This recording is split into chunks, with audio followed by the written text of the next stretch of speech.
Recorded by Bernard Spiel. A Haunted Island by Algernon Blackwood.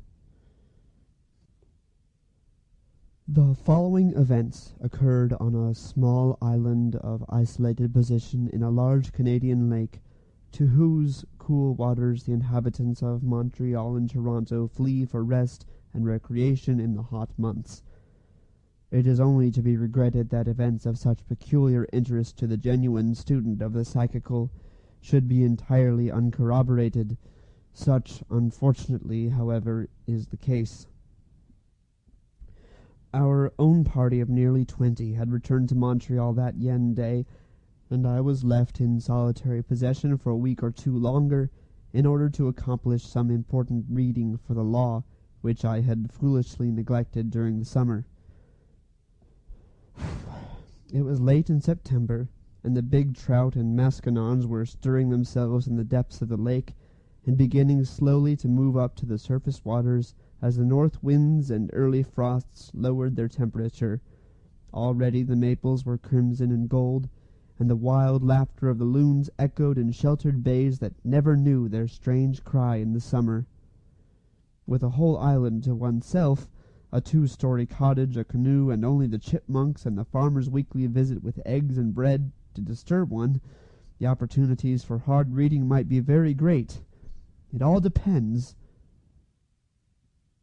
The rest of the party had gone off with many warnings to beware of Indians, and not to stay late enough to be the victim of a frost that thinks nothing of 40 below zero. After they had gone, the loneliness of the situation made itself unpleasantly felt. There were no other islands within 6 or 7 miles, and though the mainland forests lay a couple of miles behind me, they stretched for a very great distance, unbroken by ally signs of human habitation. But, though the island was completely deserted and silent, the rocks and trees that had echoed human laughter and voices almost every hour of the day for 2 months could not fail to retain some memories of it all, and I was not surprised to fancy I heard a shout or a cry as I passed from rock to rock, and more than once to imagine that I heard my own name called aloud. In the cottage there were 6 tiny little bedrooms divided from one another by plain unvarnished partitions of pine. A wooded bedstead, a mattress, and a chair stood in each room, but I only found 2 mirrors, and one of these was broken. The boards creaked a good deal as I moved about, and the signs of occupation were so recent that I could hardly believe I was alone. I half expected to find someone left behind, still trying to crowd into a box more than it would hold. The door of one room was stiff, and refused for a moment to open, and it required very little persuasion to imagine someone was holding the handle on the inside, and that when it opened I should meet a pair of human eyes. A thorough search of the floor led me to select as my own sleeping quarters a little room with a diminutive balcony over the veranda roof. The room was very small, but the bed was large, and had the best mattress of them all. It was situated directly over the sitting room where I should live and do my reading, and the miniature window looked out to the rising sun. With the exception of a narrow path which led from the front door and veranda through the trees to the boat landing, the island was densely covered with maples, hemlocks, and cedars. The trees gathered in round the cottage so closely that the slightest wind made the branches scrape the roof and tap the wooden walls. A few moments after sunset the darkness became impenetrable, and 10 yards beyond the glare of the lamps that shone through the sitting-room windows, of which there were 4, you could not see an inch before your nose, nor move a step without running up against a tree. The rest of that day I spent moving my belongings from my tent to the sitting-room, taking stock of the contents of the larder, and chopping enough wood for the stove to last me a week. After that, just before sunset, I went round the island a couple of times in my canoe for precaution's sake. I had never dreamed of doing this before, but when a man is alone, he does things that never occur to him when he is one of a large party. How lonely the island seemed when I landed again! The sun was down, and twilight is unknown in these northern regions. The darkness comes up at once. The canoe safely pulled up and turned over on her face. I groped my way up the little narrow pathway to the veranda. The 6 lamps were soon burning merrily in the front room, but in the kitchen, where I dined, the shadows were so gloomy, and the lamplight so inadequate, that the stars could be seen peeping through the cracks between the rafters. I turned in early that night. Though it was calm and there was no wind, the creaking of my bedstead and the musical gurgle of the water over the rocks below were not the only sounds that reached my ears. As I lay awake, the appalling emptiness of the house grew upon me. The corridors and vacant rooms seemed to echo innumerable footsteps, shufflings, the rustle of skirts, and a constant undertone of whispering. When sleep at length overtook me, the breathings and noises, however, passed gently to mingle with the voices of my dreams. A week passed by, and the reading progressed favourably. On the 10th day of my solitude, a strange thing happened. I awoke after a good night's sleep to find myself possessed with a marked repugnance for my room. The air seemed to stifle me. The more I tried to define the cause of this dislike, the more unreasonable it appeared. There was something about the room that made me afraid. Absurd as it seems, this feeling clung to me obstinately while dressing, and more than once I caught myself shivering, and conscious of an inclination to get out of the room as quickly as possible. The more I tried to laugh it away, the more real it became, and when at last I was dressed and went out into the passage and downstairs into the kitchen, it was with feelings of relief, such as I might imagine would accompany one's escape from the presence of a dangerous, contagious disease. While cooking my breakfast, I carefully recalled every night spent in the room, in the hope that I might, in some way, connect the dislike I now felt with some disagreeable incident that had occurred in it. But the only thing I could recall was one stormy night when I suddenly awoke and heard the boards creaking so loudly in the corridor that I was convinced there were people in the house. So certain was I of this, that I had descended the stairs, gun in hand, only to find the doors and windows securely fastened, and the mice and black beetles in sole possession of the floor. This was certainly not sufficient to account for the strength of my feelings.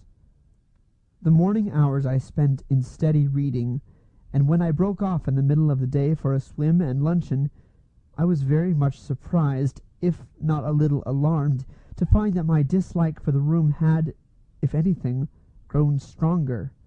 Going upstairs to get a book, I experienced the most marked aversion to entering the room, and while within, I was conscious all the time of an uncomfortable feeling that was half uneasiness and half apprehension. The result of it was that, instead of reading, I spent the afternoon on the water paddling and fishing, and when I got home about sundown, brought with me 6 delicious black bass for the supper table and the larder. As sleep was an important matter to me at this time, I had decided that if my aversion to the room was so strongly marked on my return as it had been before, I would move my bed down into the sitting room and sleep there. This was, I argued, in no sense a concession to an absurd and fanciful fear, but simply a precaution to ensure a good night's sleep. A bad night involved the loss of the next day's reading, a loss I was not prepared to incur.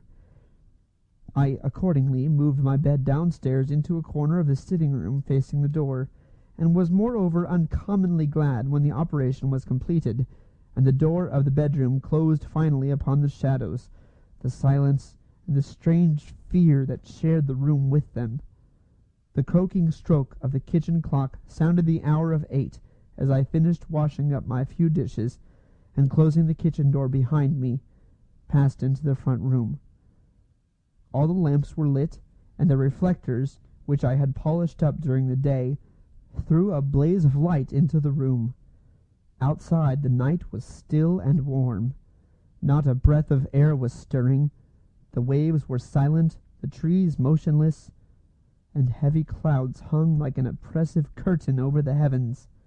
The darkness seemed to have rolled up with unusual swiftness, and not the faintest glow of color remained to show where the sun had set. There was present in the atmosphere that ominous and overwhelming silence which so often precedes the most violent storms. I sat down to my books with my brain unusually clear, and in my heart the pleasant satisfaction of knowing that 5 black bass were lying in the ice-house, and that tomorrow morning the old farmer would arrive with fresh bread and eggs. I was soon absorbed in my books. As the night wore on, the silence deepened. Even the chipmunks were still, and the boards of the floors and walls ceased creaking. I read on steadily till, from the gloomy shadows of the kitchen, came the hoarse sound of the clock striking 9. How loud the strokes sounded! They were like blows of a big hammer. I closed one book and opened another, feeling that I was just warming up to my work. This, however, did not last long. I presently found that I was reading the same paragraphs over twice, simple paragraphs that did not require such effort. Then I noticed that my mind began to wander to other things, and the effort to recall my thoughts became harder with each digression. Concentration was growing momentarily more difficult. Presently I discovered that I had turned over 2 pages instead of 1, and had not noticed my mistake until I was well down the page. This was becoming serious. What was the disturbing influence? It could not be physical fatigue. On the contrary, my mind was unusually alert, and in a more receptive condition than usual. I made a new and determined effort to read, and for a short time succeeded in giving my whole attention to my subject. But in a very few moments again I found myself leaning back in my chair, staring vacantly into space. Something was evidently at work in my subconsciousness. There was something I had neglected to do. Perhaps the kitchen door and windows were not fastened. I accordingly went to see, and found that they were. The fire perhaps needed attention. I went to see, and found that it was all right. I looked at the lamps, went upstairs into every bedroom in turn, and then went round the house and even into the ice-house. Nothing was wrong. Everything was in its place. Yet something was wrong. The conviction grew stronger and stronger within me. When I at length settled down to my books again and tried to read, I became aware for the first time that the room seemed growing cold. Yet the day had been oppressively warm, and evening had brought no relief. The 6 big lamps, moreover, gave out heat enough to warm the room pleasantly.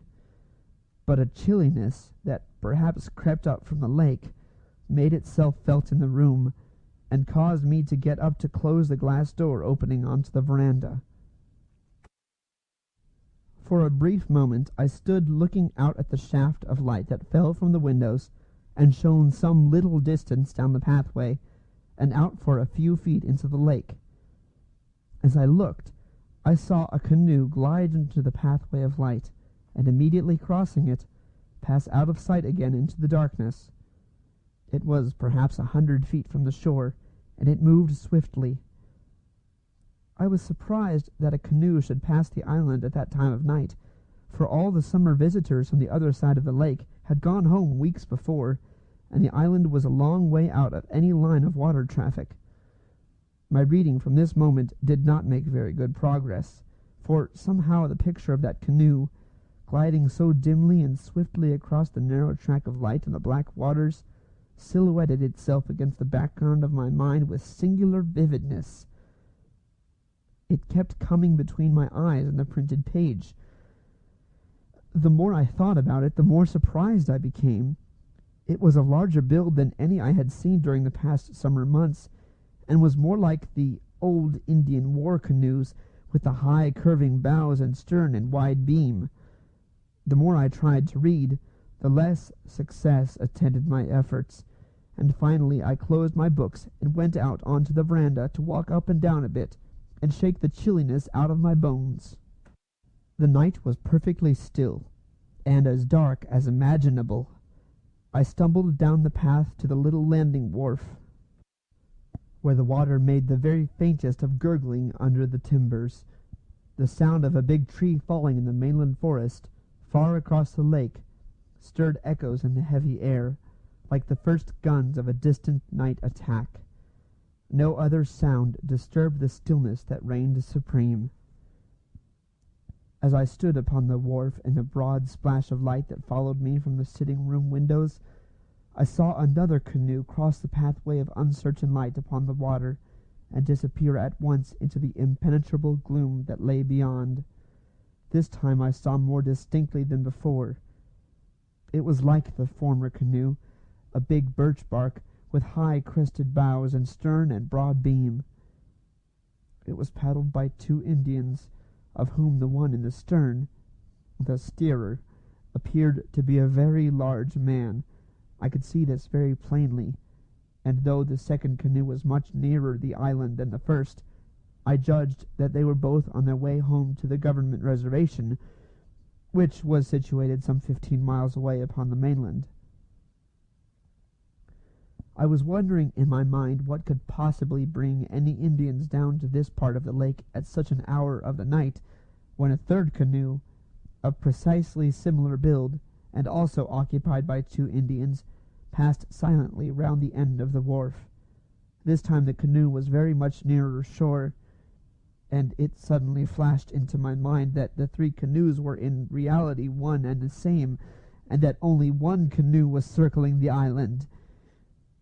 This was by no means a pleasant reflection, because if it were the correct solution of the unusual appearance of the 3 canoes in this lonely part of the lake at so late an hour, the purpose of the 2 men could only reasonably be considered to be in some way connected with myself. I had never known of the Indians attempting any violence upon the settlers who shared the wild, inhospitable country with them. At the same time, it was not beyond the region of possibility to suppose, but then I did not care even to think of such hideous possibilities, and my imagination immediately sought relief in all manner of other solutions to the problem, which indeed came readily enough to my mind, but did not succeed in recommending themselves to my reason. Meanwhile, by a sort of instinct, I stepped back out of the bright light in which I had hitherto been standing, and waited in the deep shadow of a rock to see if the canoe would again make its appearance. Here I could see, without being seen, and the precaution seemed a wise one. After less than 5 minutes, the canoe, as I had anticipated, made its 4th appearance.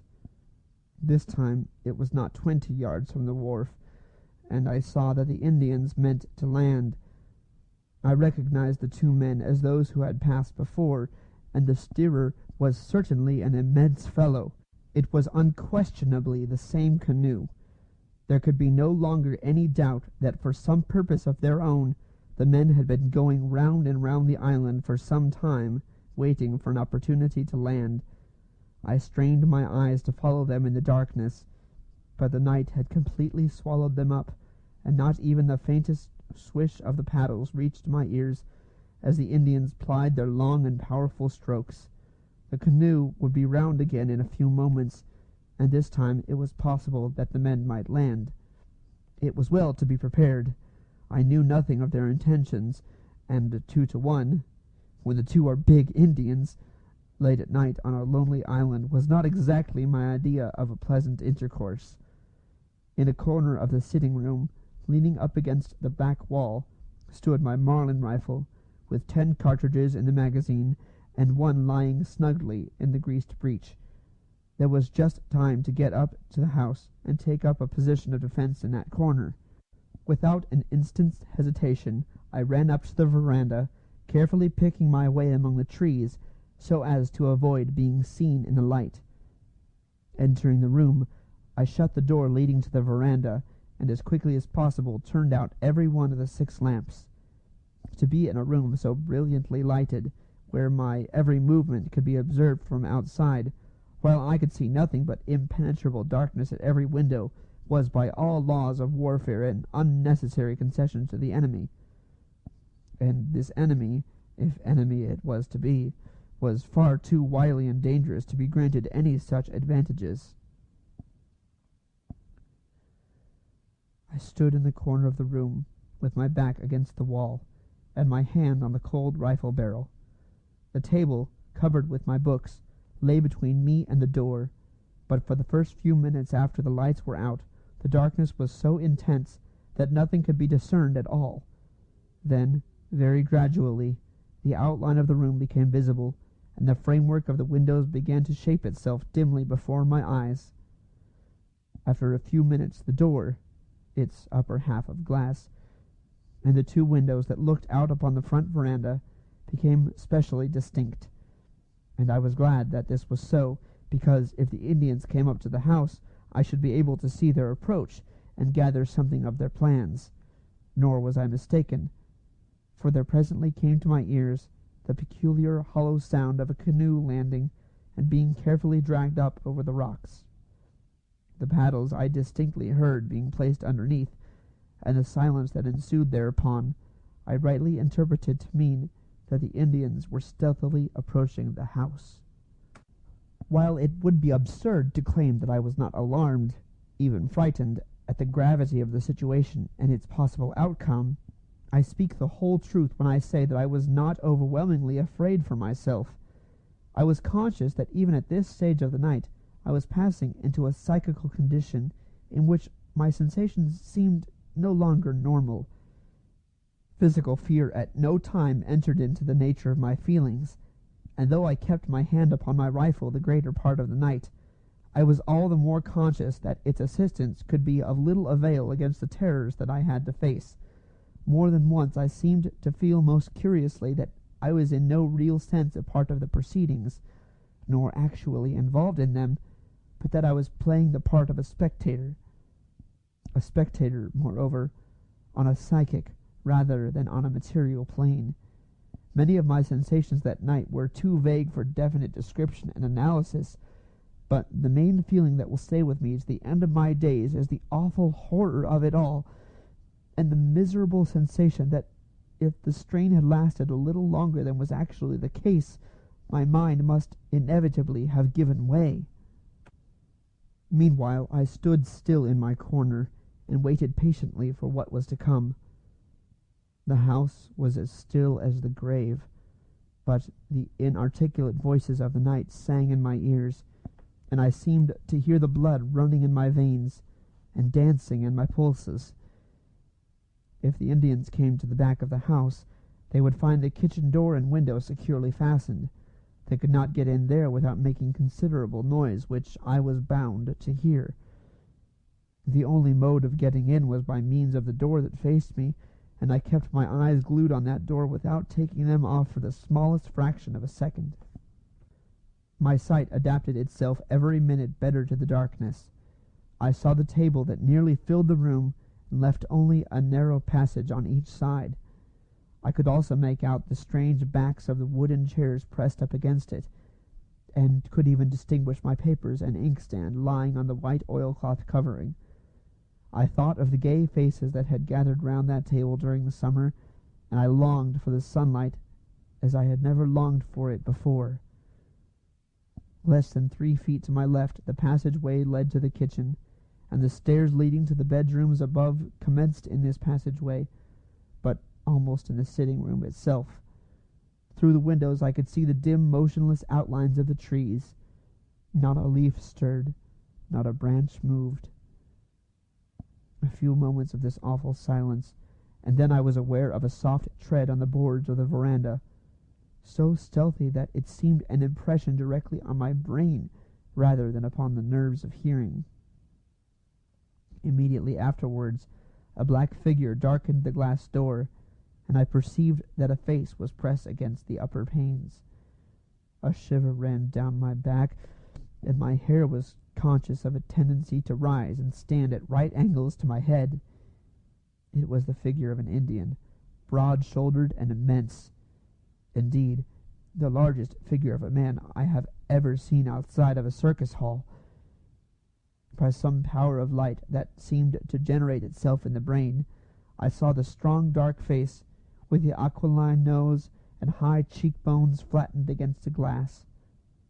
The direction of the gaze I could not determine, but faint gleams of light as the big eyes rolled round and showed their whites told me plainly that no corner of the room escaped their searching.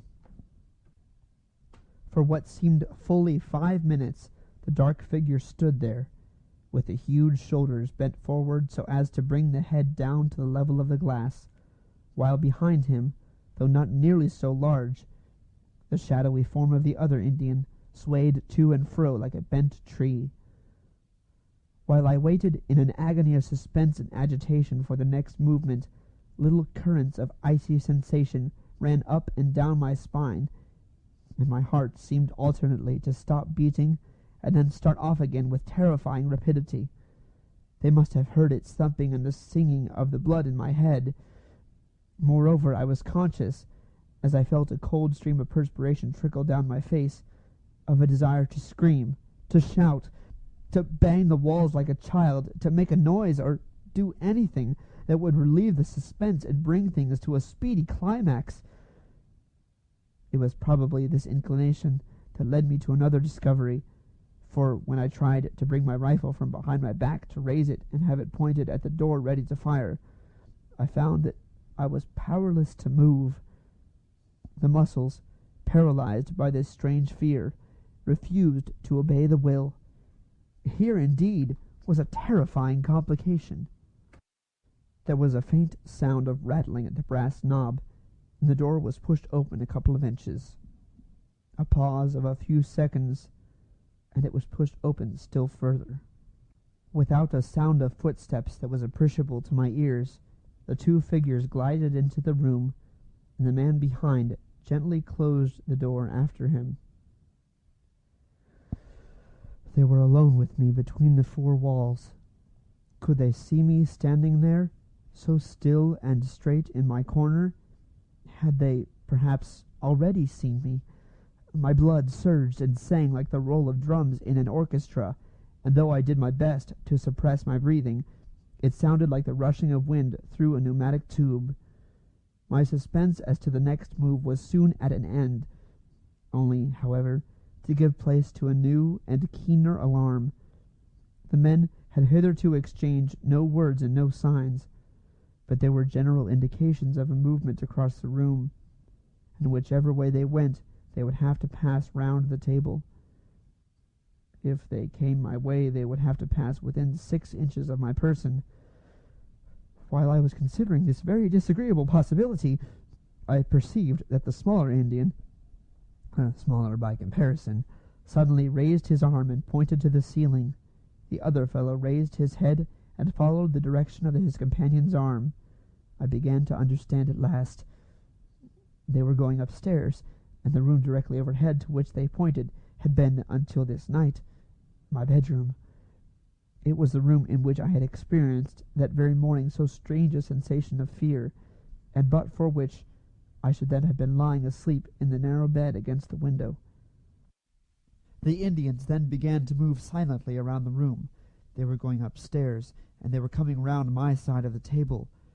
So stealthy were their movements that, but for the abnormally sensitive state of the nerves, I should never have heard them. As it was, their cat-like tread was distinctly audible. Like two monstrous black cats they came round the table toward me, and for the first time I perceived that the smaller of the two dragged something along the floor behind him. As it trailed along over the floor with a soft, sweeping sound, I somehow got the impression that it was a large dead thing with outstretched wings, or a large, spreading cedar branch. Whatever it was, I was unable to see it even in outline, and I was too terrified, even had I possessed the power over my muscles, to move my neck forward in the effort to determine its nature. Nearer and nearer they came. The leader rested a giant hand upon the table as he moved. My lips were glued together, and the air seemed to burn in my nostrils. I tried to close my eyes, so that I might not see as they passed me, but my eyelids had stiffened and refused to obey. Would they never get by me? Sensation seemed almost to have left my legs, and it was as if I were standing on mere supports of wood or stone. Worse still, I was conscious that I was losing the power of balance, the power to stand upright, or even to lean backwards against the wall. Some force was drawing me forward, and a dizzy terror seized me that I should lose my balance and topple forward against the Indians just as they were in the act of passing me. Even moments drawn out into hours must come to an end some time, and almost before I knew it, the figures had passed me and had their feet upon the lower step of the stairs leading to the upper bedrooms. There could not have been 6 inches between us, and yet I was conscious only of a current of cold air that followed them. They had not touched me, and I was convinced that they had not seen me. Even the trailing thing on the floor behind them had not touched my feet, as I had dreaded it would, and on such an occasion as this I was grateful even for the smallest mercies. The absence of the Indians from my immediate neighborhood brought little sense of relief. I stood shivering and shuddering in corner, and beyond being able to breathe more freely, I felt no whit less uncomfortable. Also, I was aware that a certain light, which, without apparent source or rays, had enabled me to follow their every gesture and movement, had gone out of the room with their departure. An unnatural darkness now filled the room and pervaded its every corner, so that I could barely make out the positions of the windows and the glass doors. As I said before, my condition was evidently an abnormal one. The capacity for feeling surprise seemed, as in dreams, to be wholly absent. My senses recorded with unusual accuracy every smallest occurrence, but I was able to draw only the simplest deductions. The Indians soon reached the top of the stairs, and there they halted for a moment. I had not the faintest clue as to their next movement. They appeared to hesitate. They were listening attentively. Then I heard one of them, who, by the weight of his soft tread, must have been the giant, cross the narrow corridor and enter the room directly overhead, my own little bedroom. But for the insistence of that unaccountable dread I had experienced there in the morning, I should at that very moment have been lying in the bed with the big Indian in the room standing beside me. For the space of 100 seconds there was silence, such as might have existed before the birth of sound. It was followed by a long quivering shriek of terror, which rang out into the night and ended in a short gulp before it had run its full course. At the same moment the other Indian left his place at the head of the stairs and joined his companion in the bedroom. I heard the thing trailing behind him along the floor. A thud followed, as of something heavy falling, and then all became as still and silent as before. It was at this point that the atmosphere, surcharged all day with the electricity of a fierce storm, found relief in a dancing flash of brilliant lightning simultaneously with a crash of loudest thunder. For 5 seconds every article in the room was visible to me with amazing distinctness, and through the windows I saw the tree trunks standing in solemn rows. The thunder pealed and echoed across the lake and among the distant islands, and the floodgates of heaven then opened and let out their rain in streaming torrents. The drops fell with a swift rushing sound upon the still waters of the lake, which leaped up to meet them, and pattered with the rattle of shot on the leaves of the maples and the roof of the cottage. A moment later, and another flash, even more brilliant and of longer duration than the first, lit up the sky from zenith to horizon, and bathed the room momentarily in dazzling whiteness. I could see the rain glistening on the leaves and branches outside. The wind rose suddenly, and in less than a minute the storm that had been gathering all day burst forth in its full fury.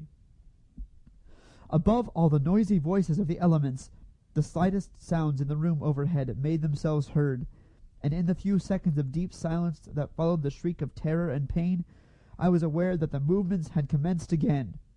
The men were leaving the room and approaching the top of the stairs. A short pause, and they began to descend. Behind them, tumbling from step to step, I could hear that trailing thing being dragged along. It had become ponderous.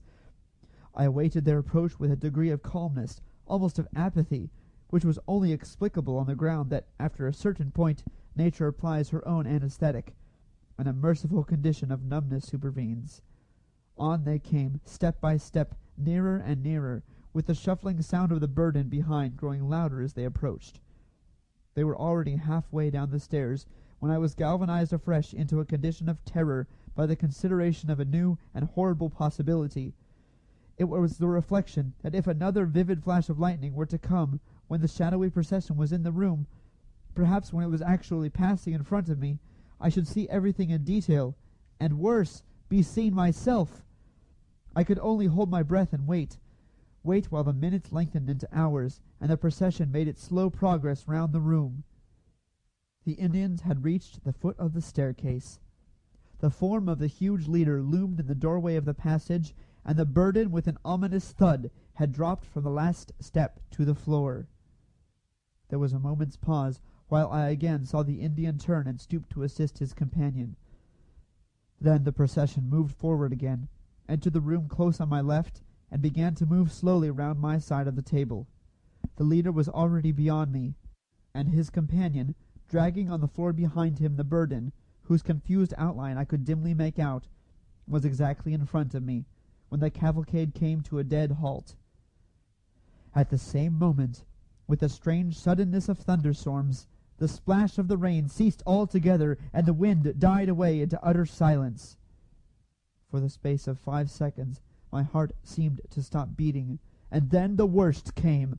A double flash of lightning lit up the room and its contents with merciless vividness. The huge Indian leader stood a few feet past me on my right. One leg was stretched forward in the act of taking a step.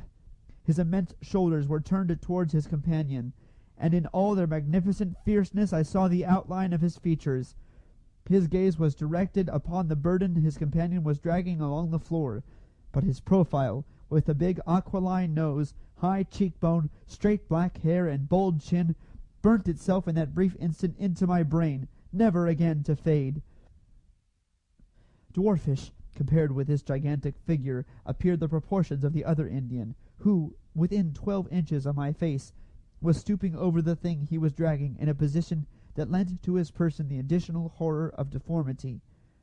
And the burden, lying upon a sweeping cedar branch, which he held and dragged by a long stem, was the body of a white man. The scalp had been neatly lifted, and blood lay in a broad smear upon the cheeks and forehead. Then, for the first time that night, the terror that had paralyzed my muscles and my will lifted its unholy spell from my soul. With a loud cry, I stretched out my arms to seize the big Indian by the throat, and, grasping only air, tumbled forward unconscious upon the ground. I had recognized the body, and the face was my own. It was bright daylight when a man's voice recalled me to consciousness. I was lying where I had fallen, and the farmer was standing in the room with the loaves of bread in his hands. The horror of the night was still in my heart, and as the bluff settler helped me to my feet and picked up the rifle which had fallen with me, with many questions and expressions of condolence, I imagined my brief replies were neither self-explanatory nor even intelligible. That day, after a thorough and fruitless search of the house, I left the island, and went over to spend my last 10 days with the farmer. And when time had come for me to leave, the necessary reading had been accomplished, and my nerves had completely recovered their balance. On the day of my departure, the farmer started early in his big boat with my belongings to row to the point, 12 miles distant, where a little steamer ran twice a week for the accommodation of hunters. Late in the afternoon I went off in another direction in my canoe, wishing to see the island once again, where I had been the victim of so strange an experience. In due course I arrived there, and made a tour of the island. I also made a search of the little house, and it was not without a curious sensation in my heart that I entered the little upstairs bedroom. There seemed nothing unusual. Just after I re-embarked, I saw a canoe gliding ahead of me around the curve of the island. A canoe was an unusual sight at this time of the year, and this one seemed to have sprung from nowhere. Altering my course a little, I watched it disappear around the next projecting point of rock. It had high curving bows, and there were 2 Indians in it. I lingered with some excitement to see if it would appear again round the other side of the island, and in less than 5 minutes it came into view. There were less than 200 yards between us, and the Indians, sitting on their haunches, were paddling swiftly in my direction. I never paddled faster in my life than I did in those next few minutes. When I turned to look again, the Indians had altered their course, and were again circling the island. The sun was sinking behind the forests on the mainland, and the crimson-colored clouds of sunset were reflected in the waters of the lake, when I looked round for the last time, and saw the big bark canoe and its two dusky occupants still going round the island. Then the shadows deepened rapidly, the lake grew black, and the night wind blew its first breath in my face as I turned a corner, and a projecting bluff of rock hid from my view both island and canoe. End of A Haunted Island. Recording by Bernard Spiel. BernardSpiel.blogspot.com